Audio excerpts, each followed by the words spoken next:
Hello everyone, welcome back to my YouTube channel.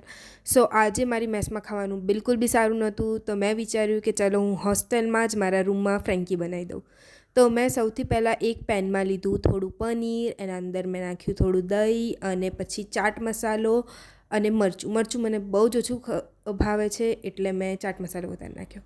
પછી મેં એની અંદર ઓનિયન્સ નાખી, કોર્ન્સ નાખ્યા અને આ બધાને મિક્સ કરી કાઢ્યું અને મારી ફિલિંગ થઈ ગઈ છે રેડી ફ્રેન્કી માટેની. પછી મેસમાંથી મેં રોટલી લઈ લીધી હતી, કારણ કે હોસ્ટેલમાં રોટલી બનાવવી ટફ છે બહુ જ. તો પછી મેં એની અંદર ફ્રેન્કી પર સોસીસ લગાડી દીધા, લિક્વિડ ચીઝ લગાવી દીધી અને બધી ફિલિંગ ભરી કાઢી.